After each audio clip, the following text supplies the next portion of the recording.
আবার birthday celebration করেছিলাম। Hi everyone, আমি রিক্তা চলে এসেছি একটা নতুন মিনি ব্লগ নিয়ে। দিনটা ছিল 15ই ডিসেম্বর। কলেজে গিয়ে বেশ পরপর অনেকগুলো ক্লাস করে টিফিন টাইমে নন্দিনী আমাদের লম্বু খাইছিল, সেটাইও ভিডিওতে দেখাচ্ছিল। তারপর মাঝখানে একটা পিরিয়ড অফ থাকায় আমরা একটু লুডো খেলেছিলাম সবাই মিলে। না 5:30টায় না, সেদিন 3:30টার মধ্যেই কলেজ ছুটি হয়ে গেছিলো। এসে খাওয়া দাওয়া করে একটু রেস্ট নিয়েই সবাই মিলে সুন্দর করে রেডি হয়ে সোজা চলে গেছিলাম সবার ওপরে ক্যাফেতেও। আজকে বার্থডেটা ছিল শ্রীময়ীর, ওর বার্থডে সেলিব্রেশনের জন্যই গেছিলাম আমরা সবাই মিলে। আজকের সেলিব্রেশনটা ছিল পুরনো বান্ধবীরা মিলে, মানে অহনা, অমৃতা, ঋতশ্রী, আমি, টুকাই আর সহেলি। আর ওর জন্য এই কিউট সারপ্রাইজ আর কেকটা নেওয়া হয়েছিল তৃষাদির কাছ থেকে।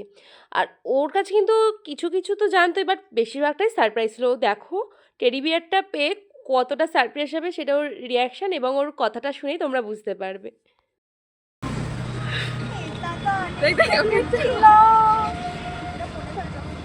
বার্থডে সিময়ী, খুব ভালো থাক, সুস্থ থাক, আর আমরাই কলেজ লাইফটা এইভাবেই আনন্দ করতে থাকি।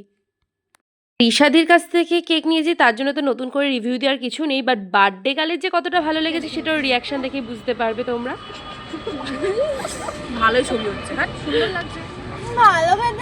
যথারীতি এবারও কেকটা আমি ভাগ করছিলাম সবার জন্য। তারপরে ওখান থেকে কিছুই খাইনি, শুধু চাই অর্ডার করেছিলাম সবার জন্য, চা খেয়ে। আর ঋতুশ্রী শ্রীময়ের জন্য বেশ কিছু স্পেশাল গিফটের অ্যারেঞ্জ করেছিল, সেগুলো এবার দেওয়ার পেলা। প্রথমে দিয়েছিল অনেকগুলো চকলেট, তারপরে একটা হার, earrings, bracelet, clip. Birthday girl এইগুলো পেয়ে যে কতটা খুশি সেটা আশা করি ওর রিয়াকশান দেখে তোমরা সকলেই বুঝতে পারছো। ওর প্রত্যেকটা গিফট, প্রত্যেকটা জিনিসে ওর রিয়াকশান দিয়ে বুঝিয়ে দিচ্ছে যে ও কতটা খুশি। আর শেষে ছিল একটা সুন্দর দেখতে শাড়ি, সেটা আমি আর ঋতশ্রী গিয়েই কিনেছিলাম, বাট সেই দিন আমি ভিডিও কেমন ফিল হচ্ছে বেবি? সারপ্রাইজ থাকে। আর সেদিন আমরা কোথাও ঘুরিনি, কেন পরের দিন আমাদের কলেজে একটা এক্সাম ছিল, তাই তাড়াহুড়ো করে বার্থডেটা সেলিব্রেশন করে চলে এলাম বাড়ি। এই মিনি ব্লগটা এতটাই, দেখাবে নেক্সট একটা মিনি ব্লগে।